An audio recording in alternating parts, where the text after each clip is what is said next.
وسعى في خرابها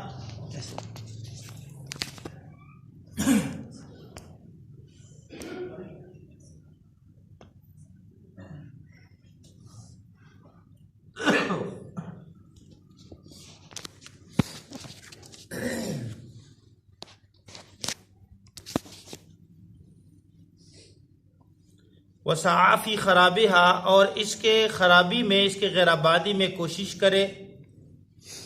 اولئک ما کان لہم، اولئک یہ لوگ جو اس طرح کام کرنے والے ہیں، ما کان لہم نہیں ہے مناسب ان کے لیے، ان یدخلوہا کہ وہ داخل ہو جائے اللہ کے گھروں میں، الا خائفین مگر اس حالت میں کہ وہ خوف کرنے والے ہوں اور ڈرنے والے ہوں۔ لہم فی الدنیا خزی، ان کے لیے دنیا میں رسوائی ہے، وَلَهُمْ فِي الْآخِرَةِ عَذَابٌ عَظِيمٌ اور ان کے لیے آخرت میں عذاب عظیم ہے، بڑا عذاب ہے۔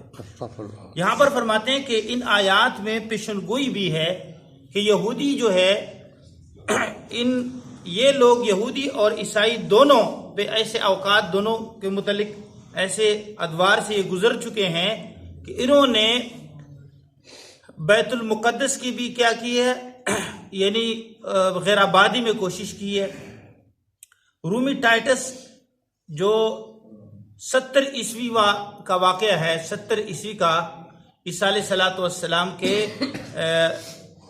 آسمانوں پر اٹھائے جانے کا 70ویں جو ہے سال، اس میں رومی ٹائٹس جو ہے انہوں نے بیت المقدس پہ حملہ کیا اور تورات کے الواح جلا دیے، نسخے جلا دیے، اور اس کا سبب جو ہے خود یہودی بنے تھے کہ انہوں نے یحییٰ علیہ الصلوۃ والسلام کو قتل کیا تھا، شہید کیا تھا۔ تو جو سبب بنے وہ بھی اس کے گناہ گار تھے، اور جو عیسائی جنہوں نے یہودیوں پر حملہ کیا اور جو ہے بیت المقدس میں کہ غیر آبادی میں کوشش کی، وہ بھی جو ہے اس کے گناہ گار تھے۔ تو اللہ تعالیٰ نے ان آیات میں دونوں کا تذکرہ کیا۔ ومن اظلم ممن منع مساجد اللہ، اس سے سب سے بڑا ظالم کون ہو سکتا ہے جو منع کرے اللہ کے گھروں سے، یذکر فی اسمہ کہ اس میں اللہ کا نام ذکر کیا جائے، وسعی فی خرابہا اور اس کے غیر آبادی میں کوشش کرے۔ تو اس کے بعد جو ہے یعنی عیسائیوں کے قبضے میں یہ تھا بیت المقدس۔ عراق اور شام جب فتح ہوئے عمر فاروق کے زمانے میں، تو پھر جو ہے بیت المقدس پہ دوبارہ جو ہے مسلمانوں نے قبضہ کر دیا، اور اس کے بعد 100 سال تک مسلمانوں کا قبضہ رہا۔ اس کے بعد پھر جو ہے یعنی مسلمان عیسائیوں نے قبضہ کیا، اور پھر صلاح الدین ایوبی کے زمانے میں پھر مسلمانوں نے جو ہے بیت المقدس کو فتح کر دیا، اور اب اس وقت جو ہے یہودی اس پر قابض ہیں اور فلسطین کے مسلمانوں کو منع کرتے ہیں اور اس کے غیر آبادی میں جو ہے کوشش کر رہے ہیں۔ اللہ نے اس آیت میں مسلمان کو یہ خوشخبری سنائی کہ اللہ کے گھروں کے غیر آبادی کے لیے جو بھی لوگ جو ہے کوشش کریں گے تو اللہ تعالیٰ ان کو دنیا میں رسوا کرے گا اور آخرت میں ان کے لیے عذاب عظیم ہوگا۔ تو یہ مسلمانوں کو اللہ تعالیٰ ان کے اوپر مسلط کرے گا۔ ان آیات میں یہ پیشن گوئی ہے۔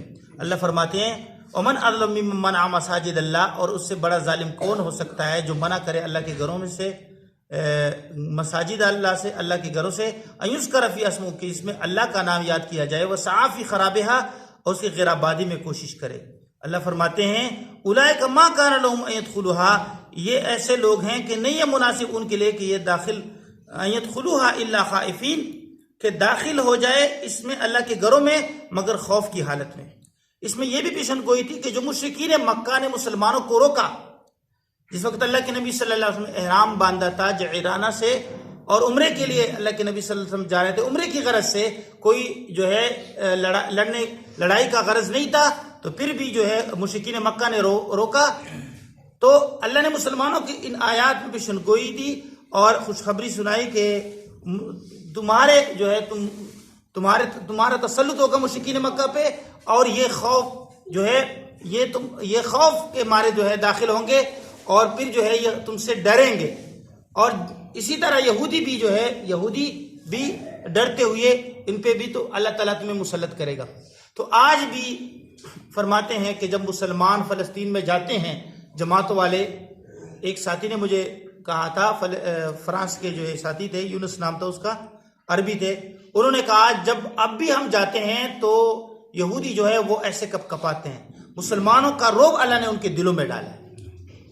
تو یہ ان آیات کی پیشن گوئی ہے، وما کان لهم يدخلوها الا خائفین، اور نہیں مناسب ان کے لیے کہ وہ اس میں داخل ہو جائیں مگر اس حالت میں کہ وہ ڈرتے ہوں اور خوف کر رہے ہوں اللہ تعالیٰ سے۔ لہم فی الدنیا خزی، دنیا میں ان کے لیے رسوائی ہے، ولہم فی الآخرۃ عذاب عظیم، اور آخرت میں ان کے لیے عذاب عظیم ہے۔ اب یہاں پہ تفصیل ہے کہ اللہ تعالیٰ نے دوسری آیات میں جو ہے ومن اظلم، ان آیت میں اللہ نے فرمایا کہ سب سے بڑا ظالم کون ہے؟ سب سے بڑا ظالم وہ ہے جو اللہ کے گھروں سے روکے۔ اس کے علاوہ ایسی آیات ہیں جس میں بتایا گیا کہ سب سے بڑا ظالم وہ ہے جو ممن کذب علی اللہ، جو ممن افترا علی اللہ کذبا، جو اللہ پر جھوٹ باندھے، یہ سب سے بڑا ظالم وہ ہے۔ بعض آیات میں یہ ہے کہ بڑا ظالم وہ ہے جو اللہ تعالیٰ پر جھوٹ باندھے، وہ سب سے بڑا ظالم ہے۔ اور اسی طرح بعض آیات میں ہے اللہ فرماتے ہیں کہ سب سے بڑا ظالم وہ ہے کہ جو شہادت کو چھپائے، جو کیا چھپائے؟ شہادت کو چھپائے۔ فمن اظلم ممن افترا علی اللہ کذبا، ومن اظلم ممن افترا علی اللہ کذبا، یہ ومن اظلم من ذکر بآیات ربی ثم اعرض عنها، جو اللہ تعالیٰ کی آیتیں جس کے سامنے ذکر کی جائے اور وہ پھر اس سے اعراض کرے، روگردانی کرے، سب سے بڑا ظالم وہ ہے۔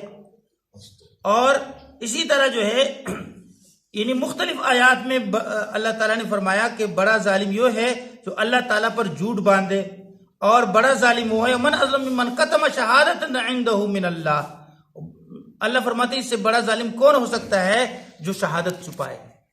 تو مختلف آیات میں 3 آدمیوں کا ذکر ہے جس کو اللہ تعالیٰ نے سب سے بڑا ظالم کہا ہے قرآن پاک میں مختلف جگہ پہ۔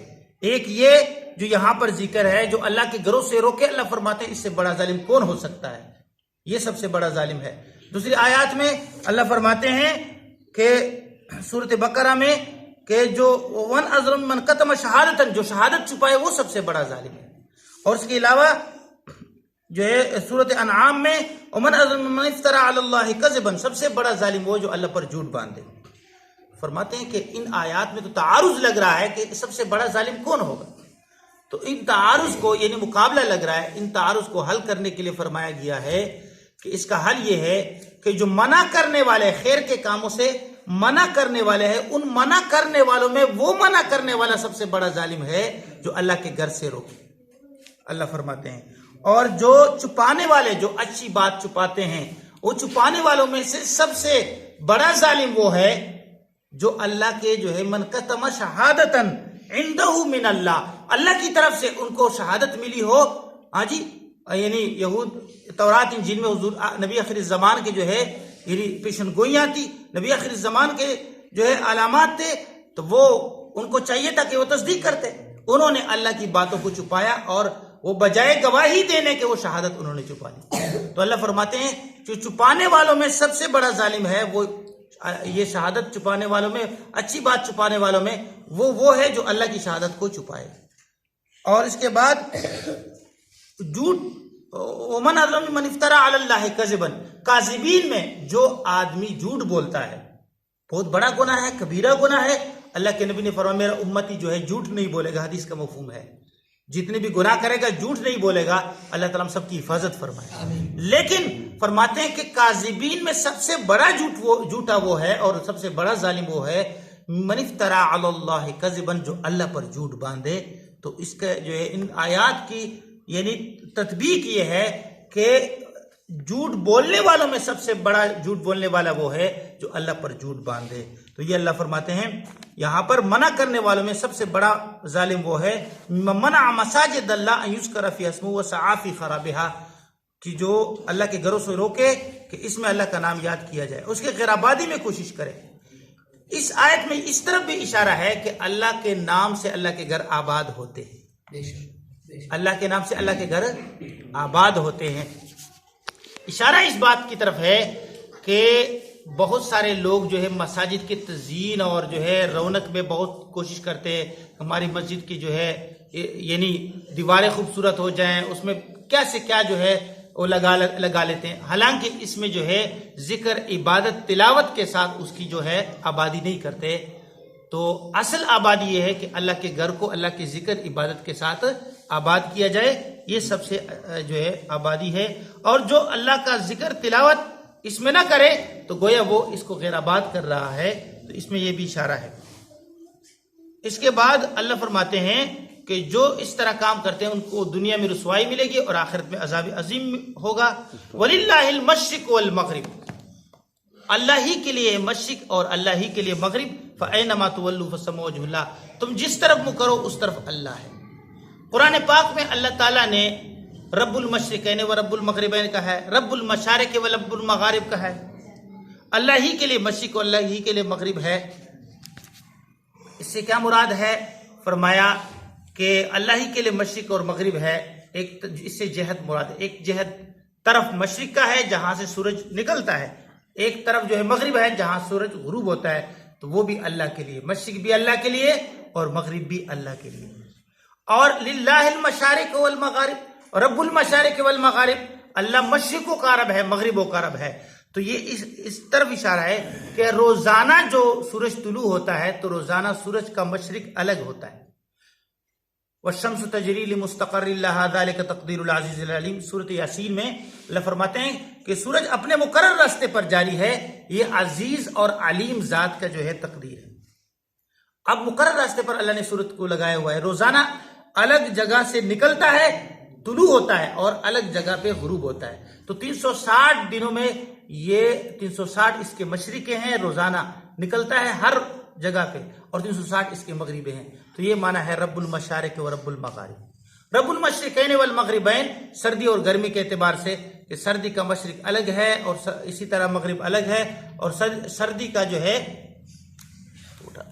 سردی کا مشرق الگ ہے اور سردی کا مغرب الگ ہے، اسی طرح جو ہے گرمی کا مشرق اور گرمی کا مغرب، اس طرف اشارہ ہے رب المشرقین و رب المغربین۔ وَلِلَّهِ الْمَشْرِقُ وَالْمَغْرِبُ فَأَيْنَمَا تُوَلُّوا فَثَمَّ وَجْهُ اللَّهِ، اللہ ہی کے لیے مشرق اور مغرب ہے، جس طرف تم رخ کرو اس طرف اللہ کی ذات ہے، یا اس طرف اللہ کا قبلہ ہے۔ حضرت حسن اور امام قتادہ رحمت، ان حضرات نے یہ مراد لیا ہے کہ پوری روئے ارض پہ اللہ تعالیٰ کا جہت موجود ہے، اس سے جہت مراد ہے قبلہ۔ آپ جہاں بھی جاؤ گے آپ کو قبلہ کا رخ ملے گا، تو یہ اس طرف بھی اشارہ ہے کہ آپ پورے روئے ارض میں جس طرف جاؤ قبلہ کی طرف رخ کرو۔ وَلِلَّهِ الْمَشْرِقُ وَالْمَغْرِبُ۔ اور مسلم کی شریف کی حدیث ہے کہ اللہ کے نبی صلی اللہ علیہ وسلم جو ہے جب مدینہ منورہ سے باہر گئے تو اللہ کے نبی صلی اللہ علیہ وسلم نے نفل سواری پر پڑھے، تو عبداللہ بن عمر نے اس آیت سے استدلال کیا ہے وَلِلَّهِ الْمَشْرِقُ وَالْمَغْرِبُ فَأَيْنَمَا تُوَلُّوا فَثَمَّ وَجْهُ اللَّهِ، مشرق مغرب اللہ کے لیے، جس طرف تم رخ کرو اس طرف اللہ ہے۔ اشارہ کیا ہے کہ اگر آپ سواری پر ہے تو حدیث میں یہ تصریح ہے کہ نفل جو عبادت ہے اللہ کے نبی صلی اللہ علیہ وسلم نے سواری پر پڑھیں۔ توجہ کریں، آخری بات کیا مطلب؟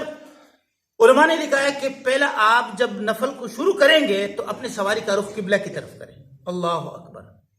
اس طرح اگر آپ بس میں ہیں، ریل میں ہیں، گاڑی میں ہیں تو پہلے آپ رخ کس طرف کریں؟ قبلہ کی طرف کریں۔ اس کے بعد آپ کے سواری کا جس طرف رخ ہو بے شک اس طرف رخ مڑتا جائے، آپ کی نماز ہو جائے گی۔ وَلِلَّهِ الْمَشْرِقُ وَالْمَغْرِبُ فَأَيْنَمَا تُوَلُّوا فَثَمَّ وَجْهُ اللَّهِ، اللہ ہی کے لیے مشرق مغرب، جس طرف تمہارا رخ ہوگا اس طرف اللہ ہے، اللہ کی جہت ہے۔ واللہ ان اللہ واسع علیم، اللہ تعالیٰ وسیع ذات اور علیم ذات ہے، ہر چیز پر اللہ نے احاطہ کیا ہوا ہے۔ تفصیل میں نہیں جاتے، اشارہ ہے کہ نفلی عبادت آپ جو ہے پڑھ سکتے ہیں سواری پر، آپ کا جس طرف رخ ہو جائے، شروع میں آپ قبلہ کی طرف رخ کریں، اس کے بعد آپ کا جس طرف رخ ہو جائے آپ کی نماز ہو جائے گی۔ اللہ تعالیٰ ہم سب کو عمل کرنے کی توفیق نصیب فرمائے، امین۔ الحمدللہ رب العالمین، والصلاۃ والسلام علی سید الانبیاء والمرسلین محمد وعلی آلہ وسلم۔ رب اغفر وارحم من انت خیر الراحمین، رب اغفر وارحم من انت خیر الراحمین، اللهم اعنا على ذکرک و شکرک